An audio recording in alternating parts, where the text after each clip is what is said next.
Okay. All right. So good afternoon and welcome, everyone. I want to get started right away because I know folks are very much looking forward to the training meeting that we have today. So for those of you who are new or don't know us, my name is Marissa Bluestein. My colleague Kia Hayes and I work at the Quattrone Center at Penn Law. We host these monthly meetings for really anyone who is involved in doing post-conviction investigations. We host, sometimes we have meetings, sometimes we have trainings. This month, we are just thrilled to have our colleagues from Healing Justice join us once again by popular demand. I will say it's been a couple of years, Katie, I think, since you've been with us. So we're just so happy to have you guys back with us to talk about, as you're saying, improving the outcomes for all in exonerations. What we have found through our work with CIUs and innocence organizations all around the country is that sadly, very often, the original crime victims and their survivors kind of are forgotten about or at best kind of put aside during a post-conviction investigation. And what we really want to do is elevate them and elevate those concerns to more of a primary position. Hopefully we'll get a chance to talk about this a little bit later, but Katie and her team helped to draft an entire section for our upcoming guidelines for collaborative work, specifically on working and engaging with victims and surviving family members. So I want to remind everybody, of course, that this meeting is made possible because of a grant from the Bureau of Justice Administration, Office of Justice Programs, where the Quattrone Center serves as a technical training advisor for grantees on the upholding the rule of law and wrongful conviction review programs. But I'm turning it over right now to Katie and Natalia and to Jennifer, who are joining us. I'm going to go ahead and spotlight all your videos for everybody. So just give me a moment to do that. And then I will go off camera so we can just see the folks who really matter here. So Katie, thanks so much for being with us. We're so happy to have you. Oh, well, thank you, Marissa. You know, we are always delighted to have an opportunity to work with the Quattrone Center and especially you, our dear friend and colleague. So thank you, and thanks for allowing us to collaborate on the larger report as well, which we hope will be a really great resource for everybody undertaking this work. And thanks to everybody who's out there, who's joining us this afternoon. I know that you all do this on a monthly basis, and we're really pleased and honored that you're joining to hear about Healing Justice, our work, and particularly our work around improving the experiences of crime victims and survivors in these cases. I'm joined by my colleagues, Jennifer Thompson, who's the founder of Healing Justice, and Natalia Aguirre, who is our director of justice programs. And we also have, I hope on the meeting today, we have colleagues from the New Jersey Attorney General's office who are going to, if they are available, talk a little bit about the work we've been doing with them and their conviction review unit. So today we're going to actually do something just a little bit different than we usually do. And that is, and there's a reason for that. We really want to unpackage for you all what Healing Justice does and how we can serve as a resource for you. Our work has really grown in leaps and bounds since we were in this meeting 2 years ago. And we really want to share that with you so that you understand how we can help you and your staff in the work that you do every day. And then we're also going to, as Marissa said, workshop with you a little about how your agencies and your staff can expand support and victim services for crime victims and survivors when you're undertaking post-conviction review. So we'll go on to the next slide, Natalia. Natalia is advancing slides for us. Actually, I think we just skipped one, maybe not. Okay, nope, go ahead. You're good, Natalia. I'll just follow along. I can see them. So I guess, you know, this is I always go into these meetings, particularly with Quattrone, assuming that everyone knows and loves Healing Justice, but this group has expanded pretty significantly over the years. So I'd like to know, you know, I know many of you have heard of us, but if you haven't heard of us, please let us know. That way we know how much more we need to share today. Natalia is also manning the chat, by the way. Well, here is a little background on who we are. For those who are familiar with us, you know probably that we were founded by the amazing Jennifer Thompson way back in 2015, based on her experience as a crime survivor whose case resulted in a post-conviction exoneration. And but I think it's also important to note that really every aspect of our work is led by other victims and survivors, other exonerees, other family members. One of the values of healing justice is to incorporate the directly impacted into all that we do. So we have directly impacted individuals on our staff, on our board, and on our very active advisory committee, which we think is not just exciting and in keeping with our values and mission, but pretty unique. We think we are a unique organization in that way. And our overall premise is to bring together the concepts of restorative justice and justice reform, and to view the work through those interrelated lenses. And the people that we serve are what we consider the communities from the concentric circles of harm. So every community that has been directly impacted or been touched by a wrongful conviction, that is the span of the communities that we serve. And for us, that doesn't mean just the directly impacted, which are obviously the crime victims and survivors, the wrongly convicted, their families, but we really believe that the work that we do should encompass the impact of these cases, both professional and personal, on everyone else, whether it's the original lawyers, police, prosecuting officials, the jurors, the judges, and even those of you who are undertaking the work in the post-conviction setting. We have essentially two sets of program areas. This is how we've organized how we do our work. And that is, we have our healing programs and our justice programs. And in our healing programs, we are really focused on how do we help people who've been directly harmed to recover. And that is where we focus on bringing people together, both individually and in group settings, for retreats, virtual circles, and individual support.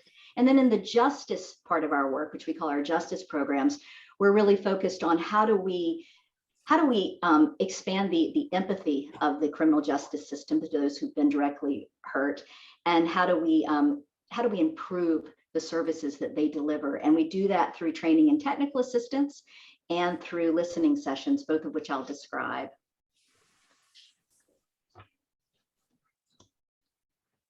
So these are the services we offer as an organization. I started with the training and technical assistance, particularly because that is where we tend to focus our work with conviction review organizations and innocence organizations. In this particular bucket, we work on policies and protocol development for your agencies. We do a lot of individual case workshopping on a case-by-case or call-by-call basis. We do staff training. And then, of course, we also do other training events or educational events for your communities and for the general public. Our listening sessions, which we designed specifically so that we could better understand what people have experienced in these cases, we offer those to, historically, we've offered them to exonerated individuals, their families, crime victims and survivors and their families, but we're really starting to move into a space where we want to offer those listening sessions to others, such as practitioners, police, prosecutors, others who have been impacted by the cases. Mm-hmm. And then on the healing side, I think somebody is on the phone maybe, and I'm getting some background noise. I got some correspondence here. I know what's happening, and we really don't need to. Is that just me hearing that? Okay, that's quiet. Thank you. So then on the healing part of our work, where we really focused on helping people recover, we offer retreats or group healing events, which are offered either in person or virtually, and focused either on peer-to-peer support or restorative justice. And what we mean by that is we bring people together in a group setting, either from the same community. So for example, a group of exonerees or a group of crime victims and survivors to engage in collective peer-to-peer support.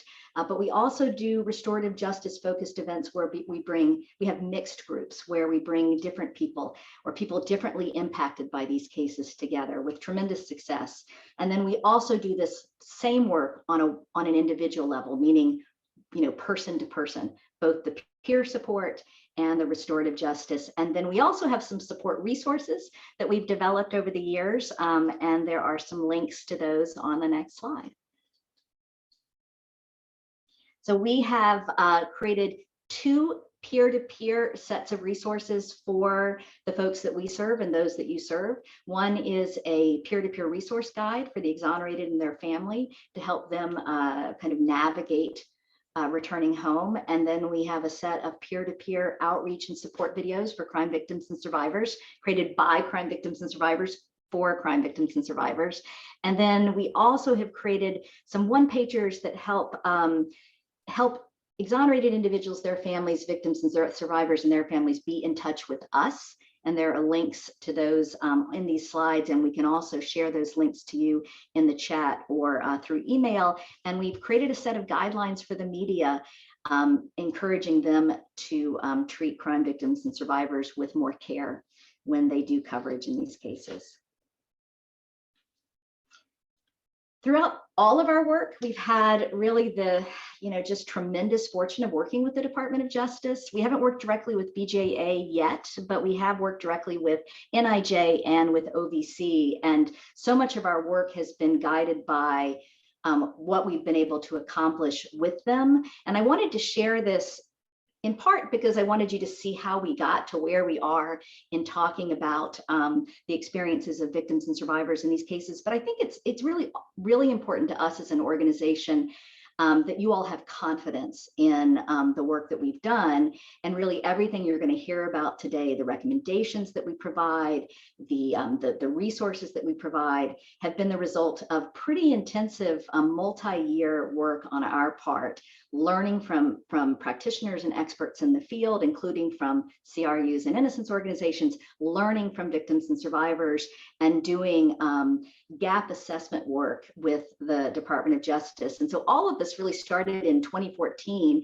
with a first research project that was done by NIJ around the experiences of crime victims and survivors in wrongful conviction cases. And from there, Jennifer and I had the great idea of pulling together a roundtable, which was a successful roundtable, but was filled with practitioners who thought, they knew all that they needed to know about victim experiences and too few actual victim experiences. And that led us to the very first listening session, the very first national listening session that we did with NIJ, where we intentionally set aside an entire day to hear from victims and survivors from these cases and to learn from them as the people who had lived through it and really are the experts in these cases. And then from there, we paired up with OVC to launch a number of national trainings, which we continue to do. We partnered with NIJ on a documentary film called Just Wrong, the Aftermath of Wrongful Convictions, which highlighted the parallel journeys of exonerated individuals and victims and survivors. And then the big moment for us was when we got a 2-year grant from OVC to really explore the impact of wrongful convictions on crime victims and survivors. And from that, we were able to do another listening session, a bigger, more robust listening session, and ultimately release the practical tools and resources that you're going to hear about today from Natalia, and that we hope you will start to incorporate more in your post-conviction review work. The last thing that I want to talk about before I pass this on to Jennifer is just to share a little bit about some of the current partnerships we have so that you understand the spectrum of work that we're doing with conviction integrity units, conviction review units, innocence projects out in the community and around the country. And I'll just, as an example, so that you can see the variety of the work we're doing.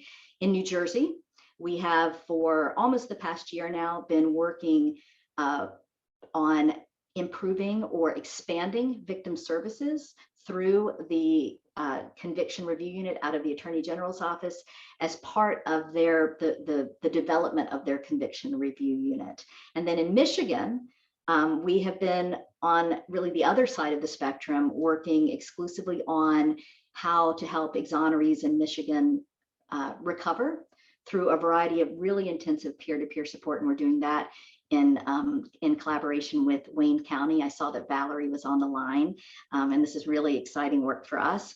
In North Carolina, we're doing very specific restorative justice work in particular cases and individual cases, really working on restorative justice across the individuals who were impacted by those cases. And then with the other partnerships, we're doing a variety of all of that. So I share that so that you all know, again, what we're capable of doing and what we'd like to be doing with you if you are interested. So I'm going to pass the talking piece, as we call it, to Jennifer now. And those of you who know Jennifer know her personal experience with all of this and her long history of advocating, not just for crime victims and survivors, but also for the exonerated. But we really want to focus here on crime victims and survivors. And the reason for that is, well, twofold. One, because in our work, we've discovered that they are the most marginalized group in the world of post-conviction review. And we also know that we can't get to restorative justice or genuine holistic healing unless we are keeping them at the forefront of our attention. And so, Jennifer, I would really love for you to talk about what you've learned from your own experience and from working with other victims and survivors, about how these cases, how post-conviction review impacts them, and what they really need to not be reharmed in the post-conviction setting. Thank you, Katie. I really appreciate that. And again, to echo Katie, thank you so much for this opportunity to be here with you all and hopefully help you learn from the work that we've been doing at Healing Justice. And I saw several people pop up on the video that I know well. So, hi to everybody that I know, and greetings to those of you that I don't know well. So, but yes, Katie, crime victims are always the last people to know in these cases. And it's been one of the most difficult things, I think, for me as a crime survivor to listen to their stories, not just about the harm that was created to their bodies or to their families, but this long, winding, very complicated post-conviction process that takes them through all types of re-traumatization. But then to learn that most of them, if not all of them, were the very last people to know that there was going to be an overturning of a conviction or an exoneration in these cases.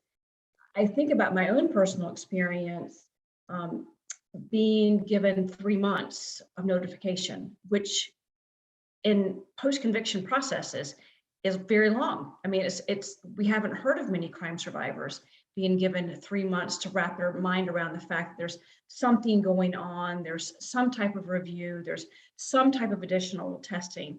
For most of the crime victims and family members that we have worked with and that I have sat down with, they have learned 2 weeks before, a few days before, a week later. And in one of our cases with a crime survivor that we're working with, they found out 10 years after the person that had been convicted of murdering their father had been exonerated, and no one had bothered to call them. They simply accidentally came across this information by doing a Google search.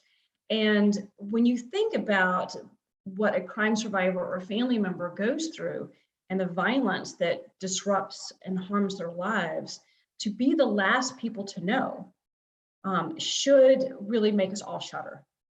It should give us a lot of pause to think about that trajectory in their healing process and how re-traumatizing that experience can be. Here are some of the things that we've learned from crime survivors. I'm not going to read them because I know that you all can read these yourself, but one of the things that we've learned from listening to our victims and survivors is that if we can notify them early and we can give them choice, that it reduces the harm that is going to naturally be created in their lives, but they are more likely to want to be engaged in the process going forward. And particularly if they're treated in a empathetic and sensitive and respectful manner. And one of the things we talk about in the work that we do is trying to create equity in these cases. And I think equity is something that we should all be working towards with any type of criminal justice process. Which that means giving survivors and family members choice of how and when and where to receive this information. How much information do you want to receive? I had this opportunity to speak to someone not too long ago about this. And one of the things I tried to really help them understand is when you are violated, when violence is done against your body, or a loved one, we have no choice in the matter. We're stripped of control, we're stripped of our voice, we're stripped of any power to say yes or no, or to stop.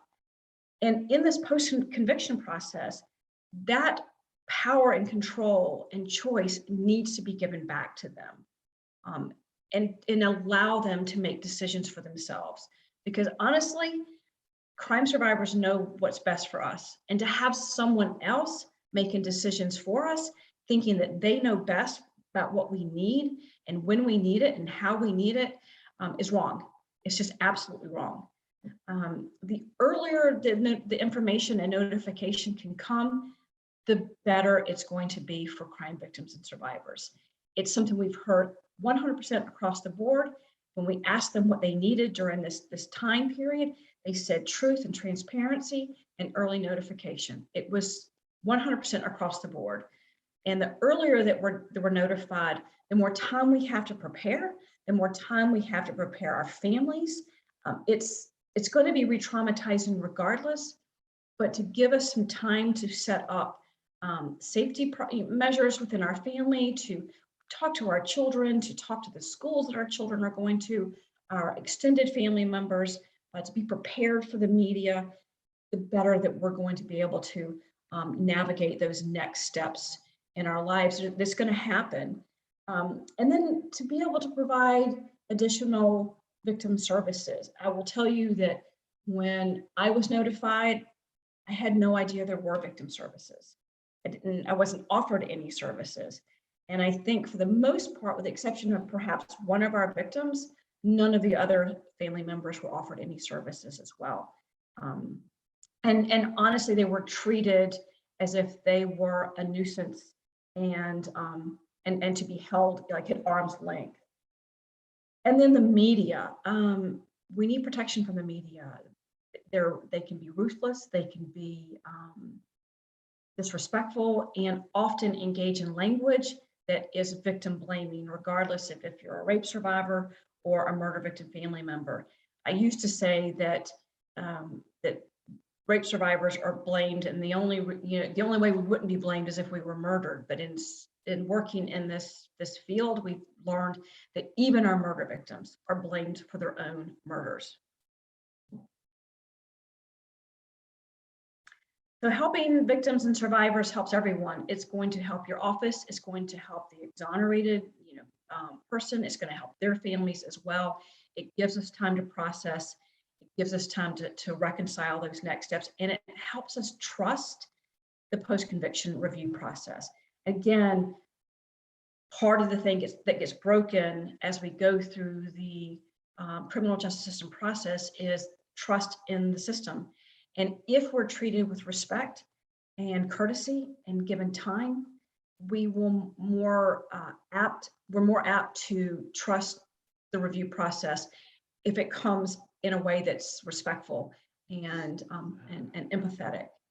It also helps us to lay the groundwork for any type of restorative justice process that might be potential. There's potentials for restorative justice to take place in these settings. But if we're treated with disrespect, or if we're not giving truth, if we're not being transparent with, you've shut the door. and we will probably not engage with you any further going into the future. And regardless of whether an exoneration occurs or not, crime survivors and victims need to be treated with that same type of empathy and respect and decency, regardless of how that outcome is going to be. We're still victims of the crime, and we're still going to need services, and we're still going to need that transparency and truth and empathy, regardless of how the outcome is going to be. Thank you. Thank you so much, Jennifer. You know, and that last piece, I think, is one that we've really come to learn more about working with conviction review units, right? I mean, you know, obviously, and we're going to talk about this in some real detail in a few minutes, you know, you're not going to be giving notification in every case, but if you wait until you only have a case resolution to give notification, then you waited too late, because at that point the case is going to move really quickly. And so there is going to be an interim place that you are going to let survivors know that there is a formal process that's unfolding. And even if the case ultimately doesn't result in exoneration or release, you've done not only have you done a service for a victim or survivor, but you've really improved your public relations and your public trust. As Jennifer, I mean, maybe you can talk about this, Jennifer, but really what a crime survivor really wants to hear when you come back to them is that there isn't going to be an exoneration. So there is, maybe talk about that a little bit, Jennifer, what we've, yeah, from a victim's perspective. Well, I think from a victim's perspective, I keep coming back to these two words of truth and transparency. It's what we thought was going to happen at the beginning of the process. When we're violated, when we're asked to participate in a criminal justice system process, we assume that everything that we're being presented with and everything we're being told is truthful, and that everyone is being transparent in that process. And then as you go through that aftermath, when the trial is over and everyone's telling you that now you've gotten closure, which, by the way, please don't ever use that term with a crime survivor or a victim, because there's no such thing as closure in these cases. But we are often not told that there's going to be all these other things happening, that there's going to be appeals, and there's going to be parole and probation. I had no idea that these things were going to happen after the trial was over. And so at the end of it, when someone comes back and tells you, we've tested everything, it's been 10 years, it's been 20 years, it's been 25 years, this person's made a claim, we've tested it, we've done everything we can, and we're here to tell you the person is in fact guilty. For me, it really is about as close to closure as I could ever hope to feel. And so you're not reharming me by telling me you're going to be doing this testing. I mean, that's what they told me in March, that they're going to do this testing. We assumed the test was going to come back and show that it had been Ronald Cotton, and that's what I had hoped for. And I think we all had hoped for, with the exception, of course, of Ronald. When they came back in June and said that indeed it had not shown it was Ronald, again, all I needed and all I wanted and all I've ever asked for is the truth. And all crime survivors will tell you that. We have no desire to see an innocent person in prison. So to be able to give us the truth early, regardless of the outcome, is critical to how we can go forward in our own lives and with our families to create whatever kind of healing that we can create. Thank you so much, Jennifer, as always, for sharing from your heart and from your personal experience. You remind me of a quote that the great Meg Garvin, who runs the National Crime Victims Law Institute, she always says, she says, you know, we ask crime victims and survivors to participate in our criminal justice process. And they do, they step into that space, you know, trusting that they'll be treated with respect and sensitivity and humanity and dignity and equity. And we deserve to give them, and they deserve for us to give them that, right? We can't ask them to participate and then marginalize them by really pretending that they don't matter. to the process, that they don't matter to the case, it doesn't really affect them, that it's really all about we lawyers. So it's always, so important not just to hear from Jennifer, but whenever you have the opportunity to hear from victims and survivors who've lived these cases, we really encourage you to do so. I think there's a polling question next. Jennifer, you want to ask the polling question? Well, I think that's right there. Does your agency or organization have policies or protocols around victim notification in your review of innocence claims? So if you can type in the chat a yes or no, it would be good for us to have that information.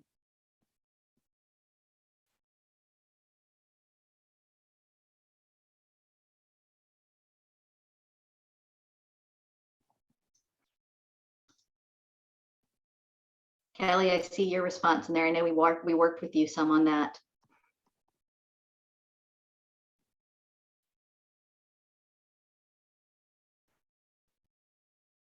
I'm going to continue to let a few of more of those come in. That's great. Thank you, everyone, for sharing about that. We're going to move now into what we described would be some workshopping about, do's and don'ts, lessons that we've learned, lessons that you all have learned, things that we've learned from you, everything we've learned from victims and survivors. But there are a couple of things we want to just address before we move into that. And that is, we know that this is a mixed group, right? This is a group of innocence organizations partnered with conviction review, conviction integrity units doing this work together, which is so important. But when it comes to contact with the original crime victims and survivors, really your roles are different. And I know that you all know that. I spent a decade as an Innocence Project lawyer and struggled with some of these same things myself. And we really wanted to just highlight, kind of some of the differences here. As a conviction review or integrity unit, right, as an agency of the government, you actually do have a duty to protect victims' rights. You have a duty to provide timely notification and victim services. These are things that fall to you in the conviction review process, and they don't fall to innocence organizations in terms of a specific duty.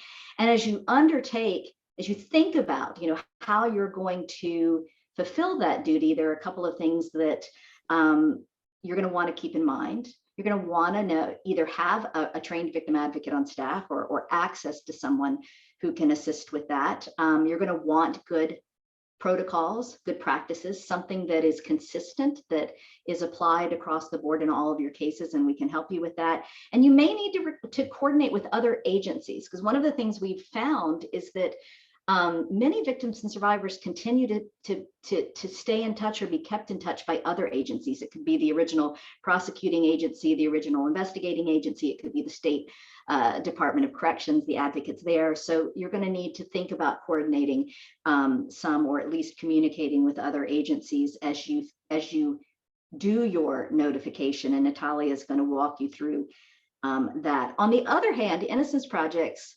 you all have a duty to your clients. And I know that there's a lot, I was involved in all of the discussions about at what point does somebody really become a client, and, what does it mean to be a client, at least in the investigative stages before you actually take something to court. But if you consider the prisoners' cases that you have taken on, you consider those people your clients, your first duty is to them, which of course then creates, as we all understand, a conflict of interest in your communications with victims and survivors. And above and beyond that, there may actually be statutory restrictions on your, on whether you can be in contact with victims and survivors if you're representing the person who was convicted. So those are things for innocence organizations to be thinking about. That said, there are things without any doubt that innocence organizations can do to help to prevent victims and survivors from being harmed. And Jennifer, I'll invite you to weigh in here as well. But one of the things I think that innocence organizations have really done well is when they were preparing to file something, perhaps a request for DNA testing or something else in court, knowing that a case was starting to move forward in a more formalized way, making sure that you ask somebody on the state side to ensure that timely notification and access to a victim advocate and services is going to happen. You aren't going to be able to provide that yourself, but you want to make sure it's happening so that you're not a contributor of further harm, and so that you help to build trust and support for victims and survivors as the case proceeds. This next one is a big one. You can use non-blaming victim language in everything that you say, whether it's in your filings or in the media, in just the way that we talk about victims and survivors. As innocence lawyers, we have to blame a lot of people to free innocent clients, but blaming victims and survivors, barring really, really, really rare circumstances, victims and survivors are not at fault in these cases. They have been failed by the criminal justice system as well, and the blame doesn't lie there. And actively avoiding that language and using sensitive language is really important. And also, just as you think about if you are going to conduct an investigation. Zoom. That's okay. I just got it on. Sorry, that was just waiting for somebody to finish. If you are going to be doing any kind of contact with victims and survivors in the investigation of your case, making sure that you're being sensitive and trauma informed, meaning there are ways, to reach out to victims and survivors, and we can help you with this, that will help to build trust and not scare them and harm them. There are very specific steps you can take around that. And then one of the things we've been working with on some innocence organizations is really developing an outward-facing policy so that they can communicate to victims and survivors and to the general public that they do care about victims and survivors, and it's not Innocence Project's goals to hurt them. I don't know, Jennifer, if you have more you want to share along these lines. No, I think you covered it, but I do want to just reiterate that second one is really critical, really critical. Can I jump in on that one, actually, because Jennifer, and this is Marissa, just for those who can't see my face, I learned so much from you about that. Even talking about eyewitness misidentification itself contains victim blaming language.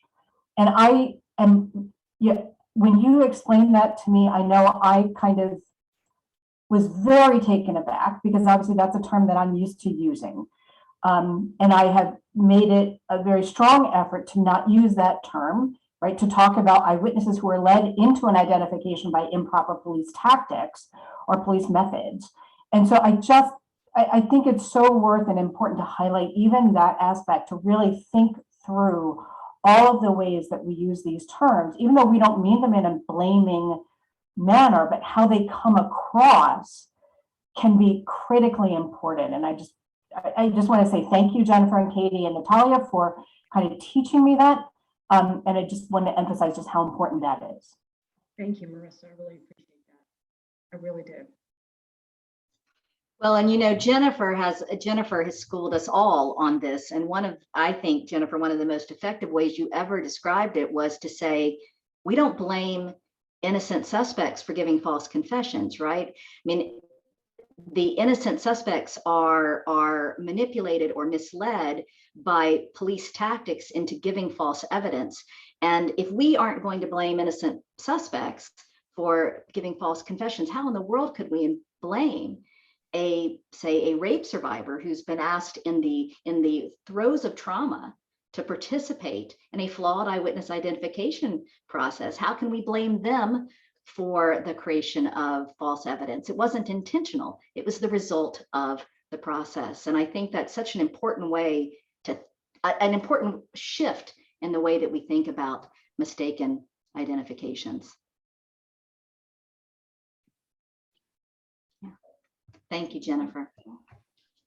Thank you. Thank so you. Now, yeah, I'm going to introduce you, Natalia. Natalia is going to now share the resources that we created with OVC funding and released in 2020, and walk you through what those are and workshop some things very specifically with you. Thank you, Natalia. Definitely. Thank you. And again, it's an honor and a pleasure to be on the call with you all. And we are looking forward to engaging you all in different ways, whether it's on this webinar or offline. We'll have our contact information at the end, so you can reach out to us at any point. And so I do want to highlight some of the resources that were developed in this project funded by the Department of Justice called Post-Conviction Survivor Resources. And you can find everything that I'm going to talk about and highlight on our website for download. And while we are going to highlight some of the materials that are on this website, this presentation is really going to try to cover just the nuts and bolts of the victim notification process. And if there's anything that doesn't make sense or you want to customize for your own agency or organization, whether you're an Innocence organization or a CRU, we are happy to do that with you, of course. So first, I just want to start really talking big picture about this project. This was, as Katie mentioned, an intensive multi-year project that involved work with academic research as well as the integration of field experience by a group of multidisciplinary professionals. And I'll talk about them and we'll highlight them in the next slide. But the purpose was really to expand and support crime victims and their families in this post-conviction claim of innocence and exoneration cases. And we were able to achieve this by really listening to survivors, listening to the experts who are doing the work, and by the review of literature. And from that, we are able to produce resources and tools for practitioners, which I will highlight today. And then we were able to create those peer support videos that Katie talked about, as well as the guidelines for the media. And again, all of the resources that were developed over this 2-year period were developed by a group of multidisciplinary professionals and a group of experts that included people from different fields, such as prosecutors, law enforcement, advocates, and most importantly, crime survivors. You can see the group of experts here in the slide. So really, we're super proud of these materials because it compiles the best of the best thinking around understanding and the promising practices on trauma-informed and victim-centered notification. So as you kind of implement these, just know that you're being backed up by a wealth of experience and knowledge, and that's really informing kind of the foundation of the work that we're doing. And Katie and Jennifer, at any point, please feel free to jump in if there's anything else you want to add. So here's a screenshot of the website and what it looks like. And on the left, you see all the materials that came out of this and that are available for download. As you can see, we have several templates that you can utilize just right off the bat for your agency, whether it's the guiding principles or checklist or an agency policy. But like I said today, what we're going to focus on in the next few minutes is just what good notification looks like. And then we're going to workshop some of the main challenges that we hear from other agencies from around the country around notification. And again, all of the concepts that I'm talking about today, if it's too fast or you need a little more detail, all of these ideas and concepts are in all of these materials. So this is really just a summary of what you can find. And as Marissa said, we did work with Quattrone to develop the guidelines, and a lot of our thoughts and input around best practices are in those guidelines as well, which we will share with you in the victim notification section of the document. So before we get started, one of the first things that we always like to point out and discuss is that victim notification is about victim rights, right? So the National Crime Victim Law Institute did a legal analysis, and they concluded that victim rights apply in the post-conviction process no differently than they do in the pretrial and the trial process. So notification is about victim rights. And in addition, many of the states that you potentially live in, or many states around the country, have expanded victim rights to the post-conviction setting. And one of the questions that we often get asked is who should do the notification and who should be notified? So as you're thinking about who should be notifying, we really recommend including an advocate and a legal point of contact who can both explain the process and provide resources to crime survivors and their families in a trauma-informed way. For the initial notification, it's also helpful to know if another agency in your community has had an ongoing relationship with the crime survivor, or if they've even had recent contact. Jennifer didn't share this time, but in her case, she had a relationship with the detective in her case for many, many years, and he was present during this initial notification. And Jennifer, feel free to jump in about the impact that that had on notification for you, but you may want to consider including this person in that initial notification as well. So Jennifer, I don't know if you want to say a little bit about that. I mean, the only thing I would say about it is I trusted him from the very beginning. He was really the first friendly face I saw at the hospital after the assault. He stayed very engaged in all of the processes going, forward from trial to really after the trial when I was a mess.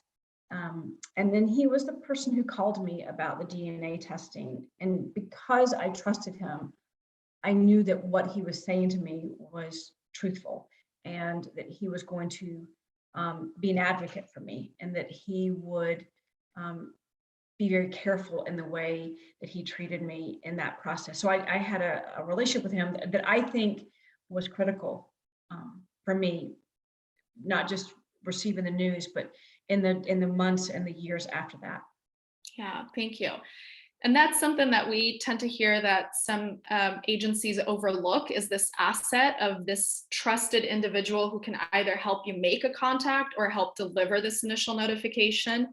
So as you're thinking through your cases, it's important to think about those potential contacts, or even, again, the Department of Corrections, who may have had ongoing contact with the victim or the victim's family members. And so this coordination is really key, and doing kind of your work on the background before notification happens. In terms of who to contact, it's always better to be more inclusive than less inclusive. It's important to review your state's definition of who a victim is. And in homicide cases, of course, again, doing some of this background work early on and identifying who the family members are. If there is a single point of contact, or if you require making, multiple notifications or separate notifications. And something that we often hear is that if there were minors at the time of a crime, you should really do the work if years have lapsed in finding out if they're now adults and if they need to be included in this notification process. We often hear that that's the case in homicide, where a child was involved or was a minor at the time of the crime, and then when notification happens, they often get forgotten in this process. So really important to think about that when you're thinking about initial notification. And then, of course, the question of when. As Jennifer said, earlier notification is better. It allows survivors to prepare for the outcomes and really prevents them from learning about case activity through an untrained third party, whether it's a family member or the media. And overall, our rule of thumb recommendation for when initial notification happens is when your internal case review evolves to contacting outside parties. So if you are moving into interviewing a witness or requesting for an agency's files about the case, you should really be preparing or conducting initial notification. Of course, we recognize that additional notification is going to happen in these cases. For example, if you're filing a motion in court, or if there's a request for DNA testing, additional and ongoing notification will need to happen even once a resolution has been found. Katie, is there anything else that you wanted to add here and on that topic? No, I think you did a great job. The only thing I would add is that, we really learned this from working with the CRUs in the field, right? I mean, we knew from the work that we had done that earlier notification was better. And we knew that you always want to make sure that any first round of information is coming from a trained individual and not a third party like the media or an investigator from another, from a private organization. But when we started working more closely with CRUs, we realized there's usually a moment in there, and this is the same for innocence organizations, but they don't have to struggle with notification. There's a moment in there where, you know, your screening moves to investigation, whatever you call it. You know, it's not always screening, it's not always investigation, but there's the place, the starting place where you're looking at hundreds of cases and you're looking at the court opinions and you're looking at the media articles and you're looking at maybe your own agency's internal files and you're screening out the vast majority of those cases. There does not need to be notification there. As we all know, those cases aren't going to advance into any formalized investigation. And so then the question became, well, when in the investigation, when it moves into the investigation, when should it happen?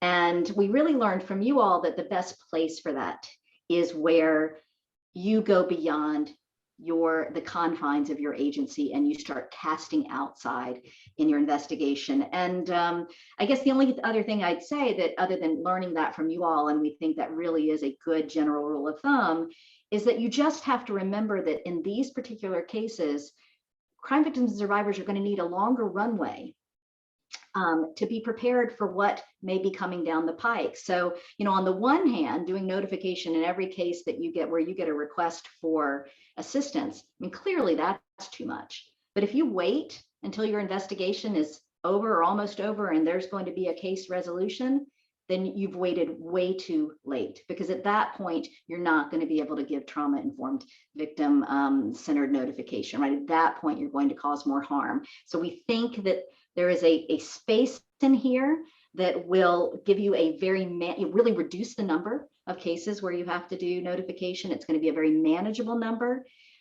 It's going to be something that you can create a protocol around, and it's going to build transparency and trust for your agency. Yeah, thank you, Katie. In terms of what the initial notification should include, you know, I really want to emphasize the point that Jennifer made about survivors really losing the sense of control and agency in the case. And we understand that and I think survivors understand that they can't control the system and how it works. So really allowing and finding ways to give them that sense of agency and control around initial notification is really critical and important. And so that really means allowing them to choose when they receive the notification, where they receive this initial notification, and then how they receive information, whether it's ongoing information and how often. You know, that really helps restore this sense of control and agency, and is a really kind of tangible, simple way for your agency to start restoring that for survivors. And then during the initial notification, you should really be also helping provide them information about the process and what potential outcomes looked. As Jennifer said, a lot of it is confusion and not understanding what happens next or when what happens. And so this again allows for the sense of understanding and control over their own situation and their own case. And then again, explaining the limitations of what you can provide, what information you can provide in your case information is really important. I'm sorry, did somebody have a question? Okay. And then again, emphasizing that the investigation does not imply wrongdoing by the crime survivor. So this idea, you know, there's a lot of uncertainty and a lot of trauma that comes up again. And so really affirming victim-centered trauma-informed language is really critical. And then as Jennifer said, it's always helpful to provide them any advice or resources around how to manage the media, if there's any potential media coverage, and how to manage that if that becomes a factor, and providing them additional resources, referrals, or connections with agencies that are doing work, whether it's Healing Justice or others in your community that are doing this work local. At that time, sometimes you just go right back to survival mode, and it's important for people to remind you of where you can reach out and who you can connect with when you're ready to receive that support and services. So overall, I think the takeaway message that we heard both from Katie and Jennifer was the communication that you should have with survivors should be honest, neutral, clear, and really help build this trust and transparency in the process. In terms of working with CRUs and CIUs around the country, we've heard a lot of themes around some of the challenges that they face when it comes to victim notification. And some of these will sound familiar because we just talked about this, but I do want to highlight a few. Oftentimes, it's just not collecting the names and contact information early enough, so it becomes a burdensome and resource-intensive process at the very end when you're ready for notification. It's waiting too long to provide this notification, or not having clear policies and protocols on what that looks like. And of course, one thing we never want to do is assume that notification about a reinvestigation will be traumatizing for survivors. We again want to give them the time to prepare and make the decisions about how and when they receive this information. And then, oftentimes we're overlooking some of the resources that we have in our own communities by not coordinating with other agencies who may have these contacts with families and crime survivors. So for the last few minutes, I'd like to cover some tangible next steps that you can take as you're thinking about how you turn this presentation into next steps in your own agency. So one of the things that we definitely recommend is training your staff on the impact of post-conviction innocence claims on survivors and the importance of early notification, whether it's through this recording. We have other resources we can provide to you. Healing Justice is also able to do this training for your staff. Identifying and articulating your agency's values when it comes to victim notification. We have the set of guiding principles that kind of talks about all of the different facets that you should consider when it comes to these values. So you can use that as a starting point, and then creating clear policies and protocols that are going to dictate when information and how information is collected from or for survivors when it comes to the notification process and when that should occur. And then of course, thinking through what you're going to offer and leave behind with survivors in terms of support and resources, both locally and at the national level, and where they can turn during that time. So for the last few minutes, I saw Carolyn Murray on the call. I'd like to turn it over to her from the New Jersey Attorney General's Conviction Review Unit to talk a little bit about the work that they've done with Healing Justice around their victim notification process. A lot of times it's easier to think about abstract things in a very tangible way and what that looks like. And we have really appreciated Carolyn's leadership on early notification and developing the protocols for her.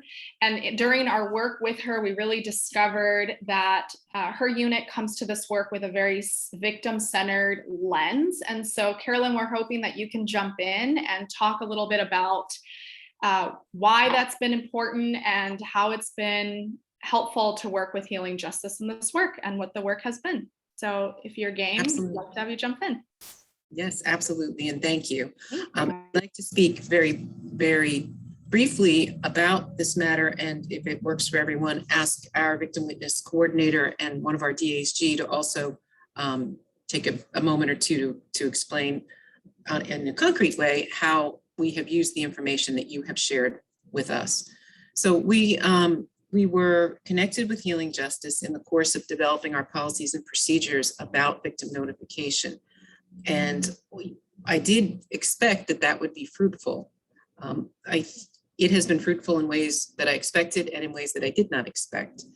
We worked with Healing Justice in a workshop type environment, meaning we shared with the Healing Justice partners the facts of several of our pending reinvestigation cases so that we could have our policies hopefully grow up out of our cases in a way that they would really be usable. And that process was extremely helpful because we were able to share the facts and circumstances of certain cases, not under a confidentiality agreement. Not that we were terribly concerned about that, but we did do it in that manner. And out of those meetings with our DASG and Healing Justice, we now have a set of policies and procedures. But I do want to share that in the course of those meetings, I came to this work as a more or less career prosecutor, and not more or less, as a career prosecutor, mainly in the state system. And I was very surprised at because I appreciate what you say about us being victim-centered, but I think in truth, at least for myself, in an attempt to pivot to a new mission and new obligations, I certainly ran the risk of overcorrecting and being more applicant focused. So the interaction also helped, I don't know if it's the best term, but I find myself using the term, helped us try to build victim awareness and, where appropriate, victim notification into the DNA of the unit, so that we don't get many miles downstream and then find out that we have left something that many of us as career prosecutors held pretty dear behind. And when I asked Amy in a few moments to speak briefly about one particular case, no fault of Amy's, she came to the unit and picked up the case, but we came close to doing that, quite frankly. We got too far along in the process and then realized that we had significant work to make up. I was also surprised at how there are differences, even if you have been working with victims in other capacities, between doing that in a prosecutorial setting and doing it in a conviction review setting. I mean, I think the differences probably go to what is usually a great gap in time between the crime and the notification with conviction review. First of all, it appears that we will be on many occasions dealing with entirely different family member survivors. Underage children grow up, parents pass on, so you're dealing with a different person, which makes sense, but I just did not, think about that going in. I think another difference is when you deal with victims and survivors and witnesses in a prosecution, even though these litigation matters always take longer than we want and they expect, it is still nonetheless usually the case in a serious matter that the case is still front and center in that person's life. And now you're coming seemingly out of nowhere back into the family's existence with what has almost always been a very traumatic event. So I think there's a small difference in that way as well. But working with Healing Justice was not just getting the correct lens and 50,000 foot in the air view of our need to keep victims and survivors in our minds. They gave us very good detailed information, very gently, pointing out, for example, we really should know the victims' names in the course of a reinvestigation. They helped us with the actual words to use. I don't recall in my prosecutorial days, maybe Leslie Weiss, who is our victim witness advocate now and comes from a very active county prosecutor's office, may have had this experience, but I don't recall giving people a choice about how to be contacted. I mean, if we grabbed them on the phone, we kept that phone number, we called, which of course there's really no need to do that at this juncture. We're usually not dealing with emergent matters, speedy matters, and giving people at least that much agency is something that we've learned is important to people, and therefore why not do that? Because we can. So, and then lastly, I didn't expect in working with Healing Justice that there would be value added on the actual investigations, but actually it has been the case that we've already consulted with Healing Justice once about how to approach a particular reinvestigation when really the only evidence in the case at the time and now is the testimony of the victim of the crime. So again, we have together worked up an approach about how to do a notification in such a way that we can serve a lot of the goals that we're trying to serve, not doing any further harm if we can possibly avoid it, but doing our due diligence to our applicants to try to make sure that there is not an injustice that we're overlooking. So that's been another positive and, as I say, value added. I have to say it's very much a coincidence that just today I have, dealt with, I don't even want to try to count how many violent crimes over my career, but I've only been a witness to a violent crime on one occasion. And I actually got a call today about the fact that the defendant is seeking compassionate release. And, I've had a lot of years and not that close. I think this is not a family member. It happened in a work setting. And I was contacted by somebody I know very well. But it is very educational about how that experience from 1993 jumps right back, into the middle of your day. And it was probably a very beneficial experience for me to have as we go forward. So I'm going to ask first, is it okay? Do we still have time if I just ask our DAG and victim witness advocate to share some thoughts from the case, the one case that we have so far, set aside a verdict, and we have notified victims. So I can't really see on the screen, but Amy, are you with us?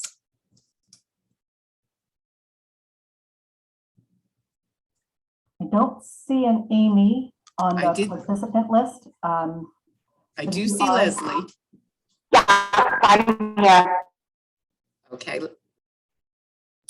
Leslie, can you just share a little bit about your experience in contacting the victims in the Hill matter and the survivors in the Hill matter, and any differences that you see between that experience and all the work that you did in the prosecutor's office in contacting family members and survivors and victims? Yes, of course. So like Carolyn was saying, I come from a very busy prosecutor's office in New Jersey, probably the busiest one in the entire state. So we definitely have a good victim background. And this case was difficult because it involved a double homicide. So there were two different families of victims that we were dealing with. And we got two very different outcomes based on the families. At first both were participating, and then by the end of it, one family just did not want to be contacted at all, which was very tough for us to accept. But, we ultimately respected their wishes, and that was all that we could really do.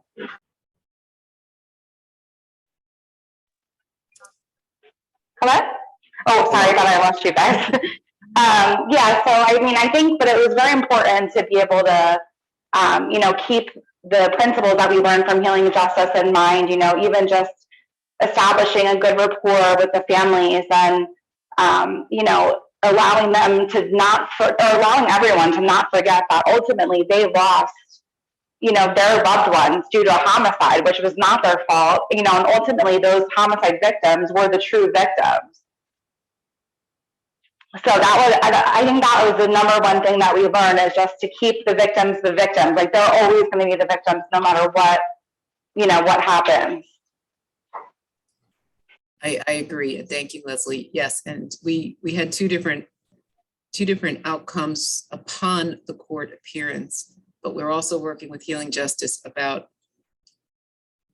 with the family that was willing to engage with us afterward, establishing, if she wishes, a peer-to-peer contact with a person trained by Healing Justice, and to appropriately make contact perhaps with the other family again, because we do have in that case an active investigation looking into the identity of the possible perpetrator, and we would like to keep them informed if they want to be engaged with us.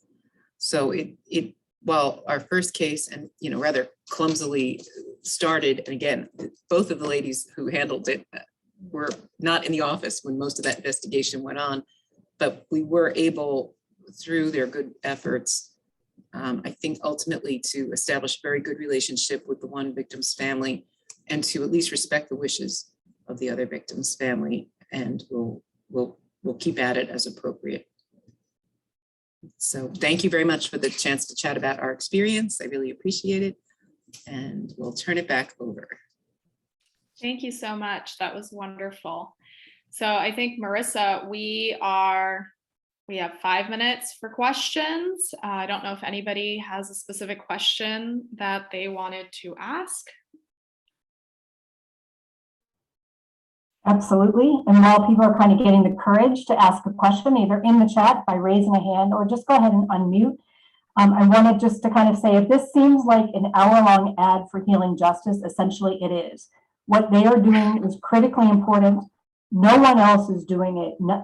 And certainly the thought, the intentionality, the empathy, just the straight out knowledge they bring to this is a resource that I hope that everyone on this call, whether it's an Innocence organization or CIU, takes advantage of. And we at the Quattrone Center are here to kind of help connect that with you, provide resources for you to help do that, and to provide the support that you need when working with Healing Justice. Not that you need our support, because they're tremendous, as you can see, but we just feel so strongly that what they're doing is so important to this work and such an overlooked area that we really hope people take advantage of what they have to offer. As you probably know, on the website that we have, the resources for prosecutors, we have a number of their materials on that website ready for you to use as well. But to certainly go to their website directly and get it from them is a tremendous resource. There was one question I saw, Marissa, about, you know, spending a little bit more time on interviewing victims and survivors. And, you know, I think Natalia responded that we're happy to have that conversation offline. We focused today on the materials that were created by our project with the Office for Victims of Crime, which were really around notification. I mean, one of the things one of the biggest issues has been that people aren't actually being told that these cases are happening. And so we've really focused there, but a lot of what we described applies to interviewing as well. We've done a few trainings with Innocence organizations on kind of the what to do and what not to do in if you want to interview crime victims and survivors. You're proceeding with sensitivity and respect is key. Perhaps an outreach letter that has empathetic language. We've crafted letters like that for Innocence organizations or others that are seeking to interview victims and survivors. But, you know, they're just obvious things not to do, right? You know, we have to resist the tendency to want to catch somebody on the spot, to catch them, you know, in a moment where they can't get away, you know, knocking on doors unannounced, showing up at people's homes. There are all sorts of things that work in your investigation and interviewing of other witnesses, but if you try to apply those same investigative tactics to victims and survivors, you will lose the opportunity to speak with them. You will lose their trust and you will create more harm. So we haven't undertaken a project to develop any written recommendations or guidelines or sample protocols for interviewing victims and survivors, but we're happy to talk about it with you, with your agency if you have questions, and we're happy to help you draft language, both your internal guidelines and outreach language for making those interviews effective. Marissa, could I possibly just add one other note that I should have added earlier? Of course.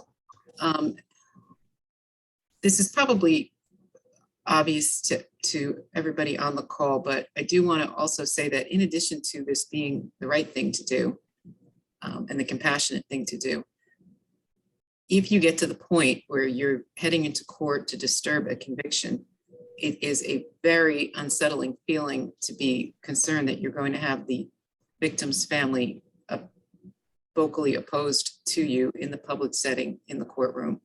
So it is very much consistent with both a victim-focused and an applicant justice-focused approach to try to make sure to get this right, because obviously people have the right to feel as they feel and express themselves as they feel in front of a court. But without a lot of time to prepare, I think you're far more likely to find yourself at odds as opposed to partnered possibly with the victim or survivor of the crime, and the actual end of getting justice righted can be badly affected by badly handling that notification and relationship. And that, Carolyn, I'm glad you raised that. It applies to the interviewing of victims and survivors as well by Innocence organizations. You know, if you approach the victim with care and in a non-re-traumatizing or non-harmful way, then you stand a much better chance of, at the very least, them not resisting the investigation and the exoneration, but perhaps even joining in support. And there are lots of really great anecdotes from Innocence projects who've done this well. And like I said, we've done a few trainings with Innocence organizations. So if you have questions along those lines, just do reach out to us directly, and we'll help guide you through it.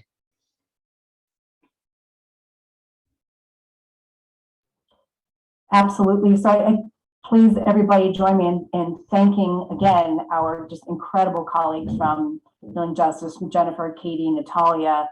It's something that's just an incredible resource for everyone. We're so grateful for your time, your patience with us, with working on some of the projects we have been working on. And again, for anyone who is interested in working with Healing Justice, please feel free to reach out. We at the Quattrone Center can help somewhat with resources for doing that.